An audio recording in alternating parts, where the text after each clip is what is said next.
अयोध्या में राम मंदिर में आगामी 22 जनवरी को होने वाली प्राण प्रतिष्ठा को लेकर पूरे देश में उत्सव का माहौल है।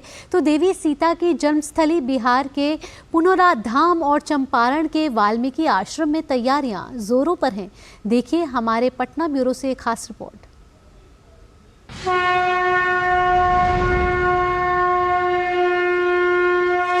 ये ऐतिहासिक क्षण बहुत भाग्य से हम सभी के जीवन में आया है।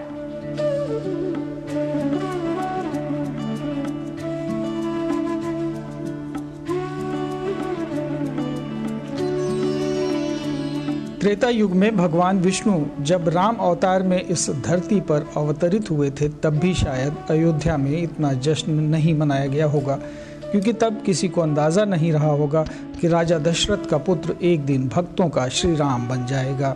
कण कण में बसने वाले भगवान श्री राम मंदिर की प्राण प्रतिष्ठा 22 जनवरी को होगी। इसे लेकर पूरे देश में उत्सव का माहौल है। पूरा देश भक्ति के रस में सराबोर नजर आ रहा है।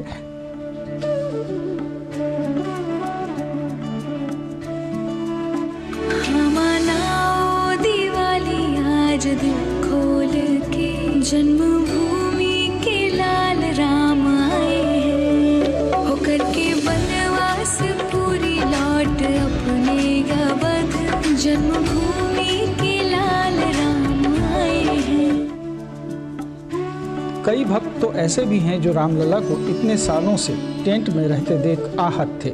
उन्हीं में से एक हैं किशनगंज के हलीम चौक निवासी देवदास, जो 22 साल पहले अयोध्या गए थे।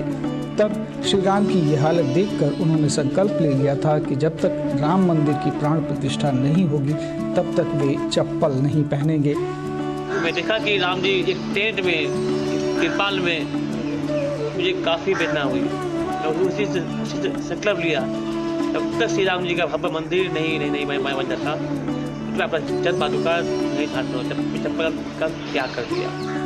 लेकिन अब जब श्री राम मंदिर में गृह प्रवेश होगा तो इनका भी संकल्प पूरा हो जाएगा। रामलला की प्राण प्रतिष्ठा के अवसर पर 22 जनवरी को मां जानकी की जन्मस्थली सीतामढ़ी के पुनौरा धाम में भी दीप जगमगाएंगे। यहाँ भी उत्सव की तैयारी है। यहाँ के लोगों का कहना है कि सीता जहाँ जन जन की बेटी थी, वहीं प्रभु श्री राम इस इलाके के जामाता हैं, तो उनकी प्राण प्रतिष्ठा पर यहाँ 10 लाख दीप जलाने की व्यवस्था की गई है। वहीं जानकी मंदिर को भी दुल्हन की तरह सजाया गया है, जहां उस दिन विशेष पूजा अर्चना की जाएगी। अनेकों वस्तु जो है जो मन की जाएगा वो बन रहा है और आ रहा है, जहाँ तहाँ से सब जगह से आ रहा है, सबका सहयोग है, सब मिल करके इसको जो भेज रहे हैं। पश्चिम चंपारण के वाल्मीकि नगर में गंडक नदी के तट पर बने वाल्मीकि आश्रम में देवी सीता ने अपने दोनों पुत्रों लव कुश को जन्म दिया था। यहीं पर लव कुश का लालन पालन होने के साथ ही उनकी शिक्षा दीक्षा भी हुई थी। यही वो जगह है जहां पर राजा राम की विशाल सेना को युद्ध में पराजित करने के बाद राम जी द्वारा अश्वमेघ यज्ञ में छोड़े गए घोड़े को लाकर लव कुश ने बांध दिया था। श्री राम खुद चलकर इन वीर बालकों से मिलने आए थे और यहीं माता सीता धरती में समा गई थीं।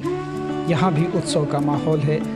अवध जहाँ तहाँ राम निवासु, तहीं दिवसु जहाँ भानु प्रकाशु, अर्थात जहाँ श्री राम का निवास है वहीं अयोध्या है, और जहाँ सूर्य का प्रकाश है वहीं दिन है। इसी को आत्मसात करने की ज़रूरत है, क्योंकि प्रभु श्री राम तो लोगों के दिलों में बसते हैं। ब्यूरो रिपोर्ट, दूरदर्शन समाचार, पटना। तो जहां अयोध्या आध्यात्मिक नगरी के तौर पर विकसित तो हो रही है, वहीं आर्थिक तौर